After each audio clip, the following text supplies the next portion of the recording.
Queridos estudantes do curso Mediador de Conflitos, a paz do Senhor Jesus seja com todos vós. Nós estamos transmitindo hoje a nossa aula número 6. E desta vez nós vamos falar sobre conflitos doutrinários. Já falamos de conflitos intrafamiliares, conflitos interpessoais, conflitos com as autoridades. Agora vamos falar sobre conflitos doutrinários. Eu selecionei uma lista de 40 pontos controversos que as pessoas sempre discutem. Hoje vamos tratar apenas sobre, se o tempo nos permitir, sobre 11 deles. Talvez não dê tempo de tratar sobre todos. Os demais trataremos em mais 2 próximas aulas. Agora, queridos, eu quero primeiramente trazer uma advertência para vocês.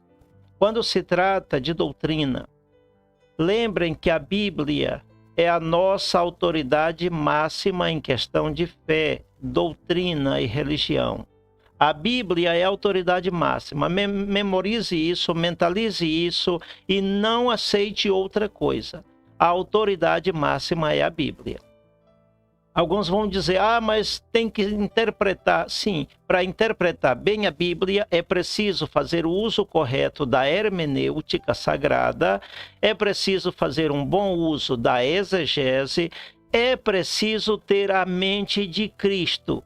E para ter a mente de Cristo precisa andar em comunhão com Ele por meio da oração. Se não tiver a mente de Cristo, vai interpretar tudo errado.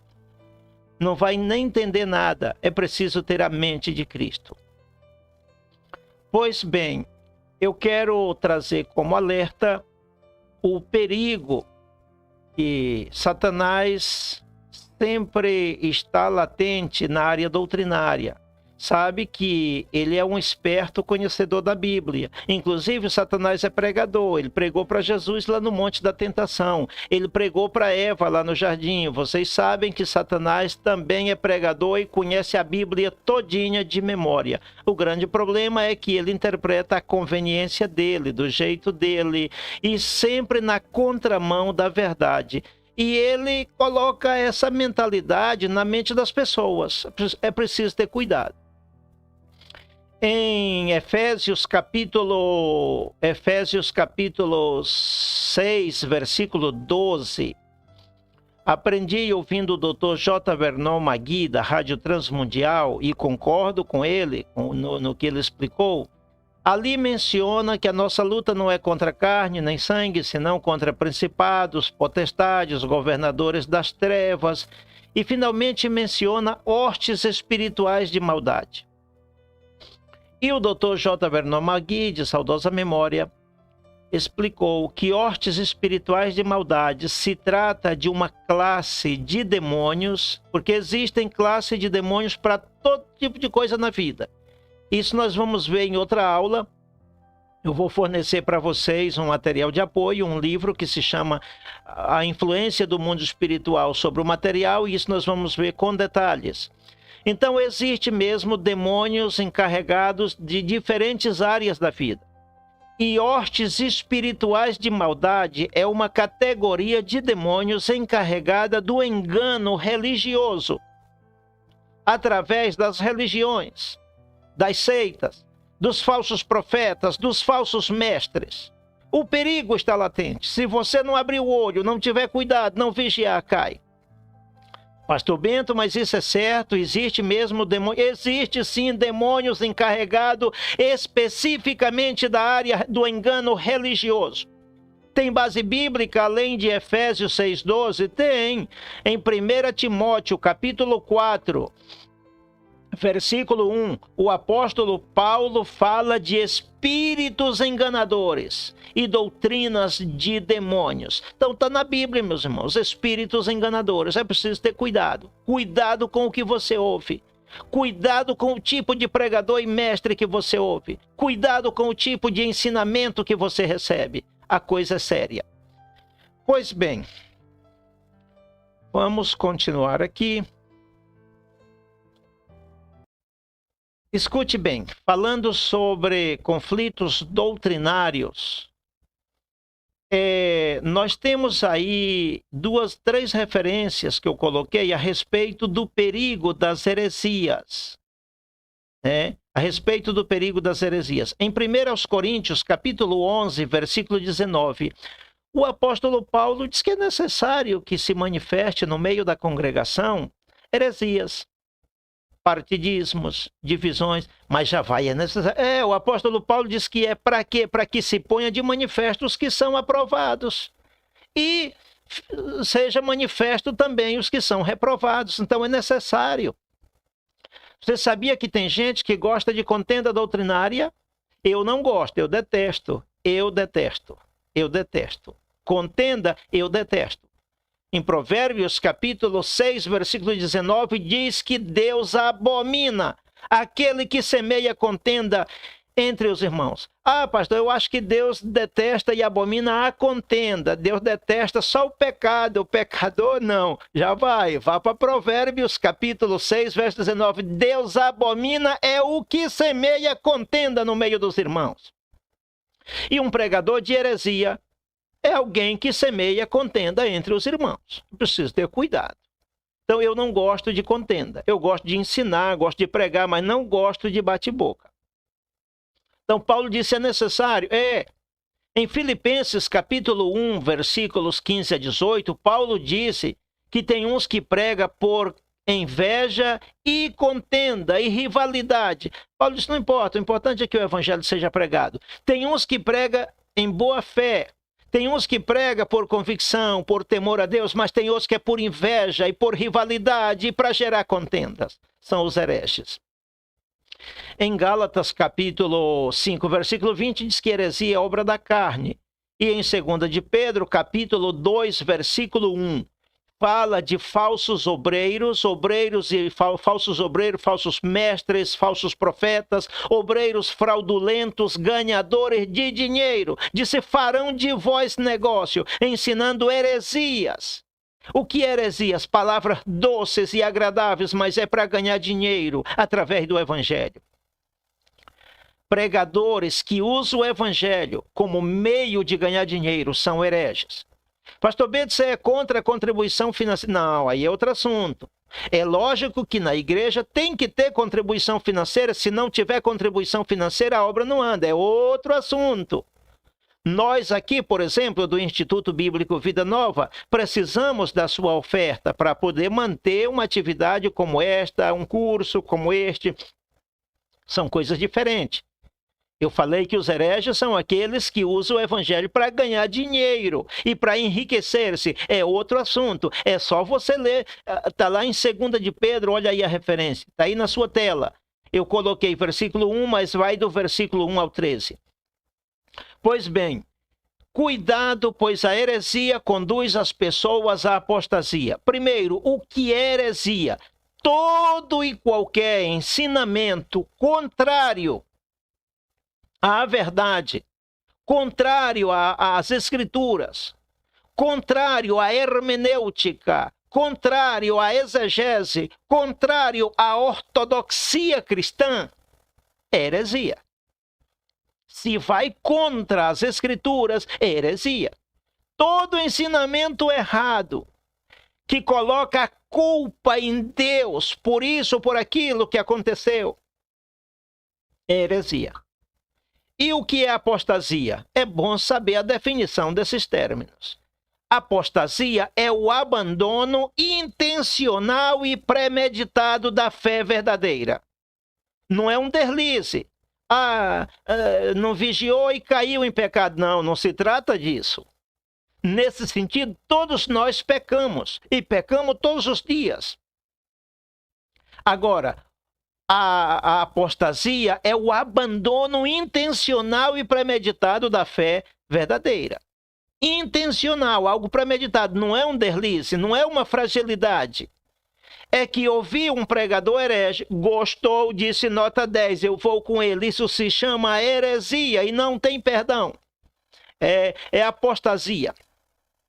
Pois bem, queridos, continuando aqui.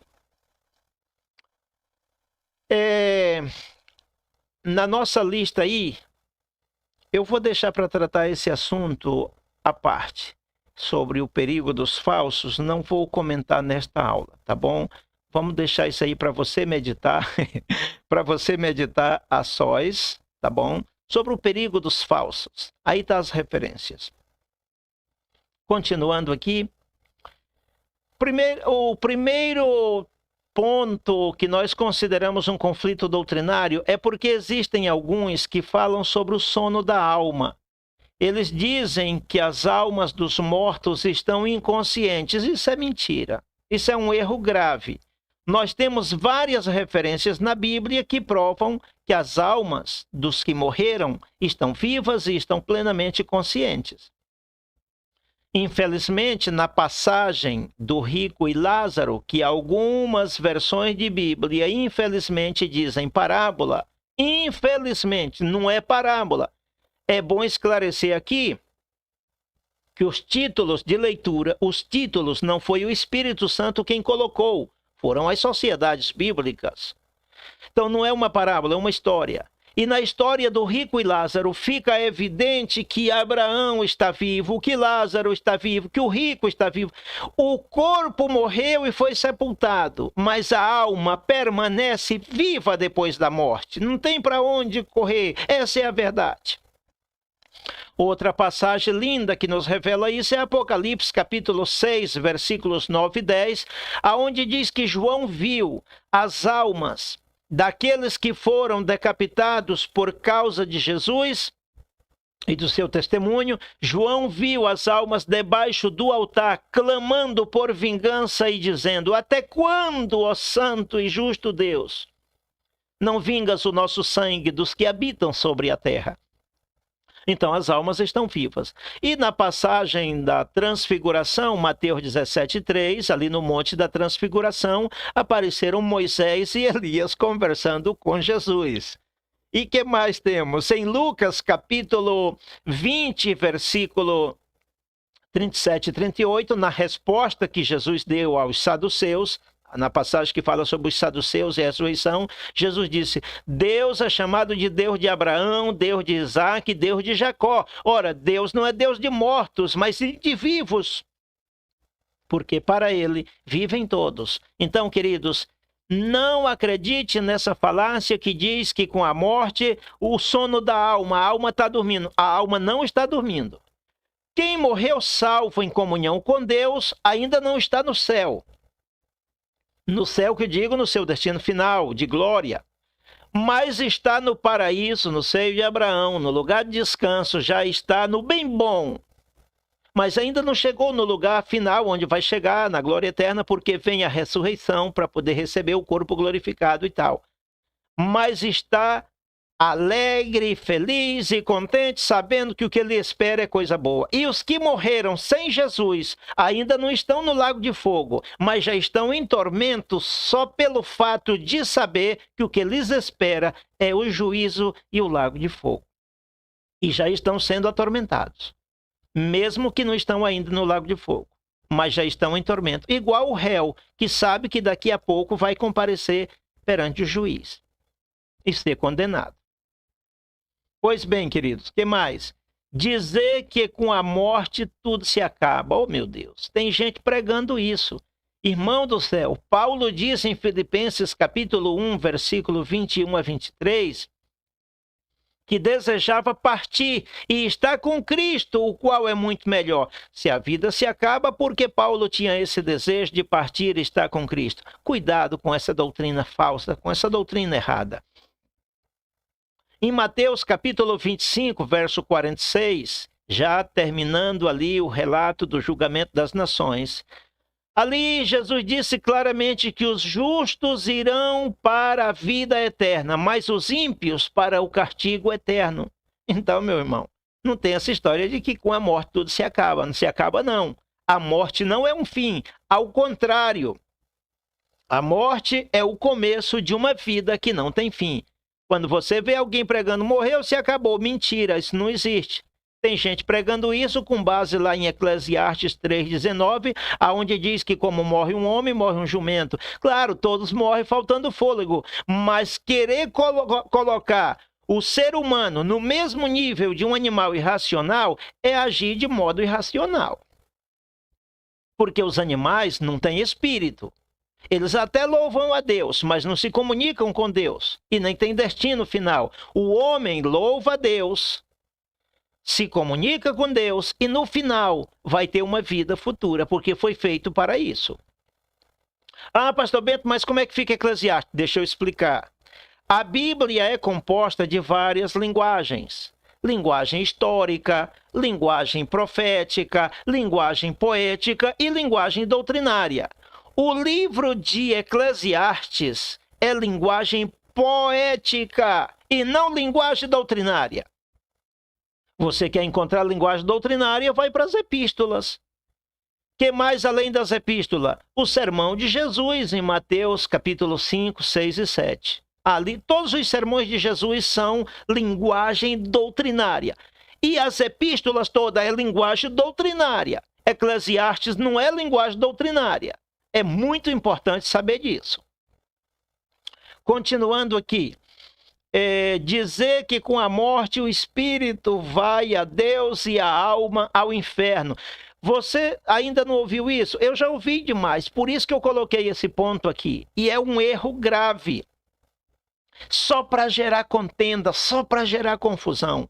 Queridos, alma e espírito, o homem é trino, corpo, alma e espírito. 1 aos Tessalonicenses 5:23 diz claramente: todo o vosso ser, espírito, alma e corpo, sejam guardados irrepreensíveis para o dia da vinda de nosso Senhor Jesus Cristo. Agora deixa eu lhe dizer, com a morte, o corpo vai para a sepultura. Espírito e alma não se separam, não existe separação entre espírito e alma. A alma é a própria vida, a alma é a fonte das emoções. O espírito é a parte do homem, a parte imortal que se comunica com Deus e que tem um futuro na eternidade. Ficou explicado? Nesse sentido, podemos afirmar que tudo que tem vida tem alma, mas não tudo que tem vida tem espírito. É diferente. Os animais têm alma, mas não têm espírito. As plantas têm alma. O que significa dizer que tem alma? Tem vida.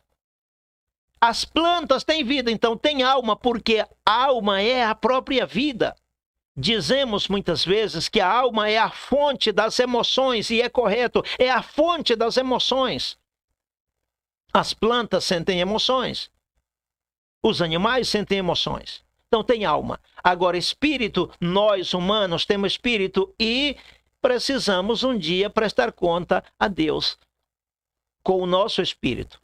Pois bem, espero ter explicado. Vamos passar aqui a outro ponto.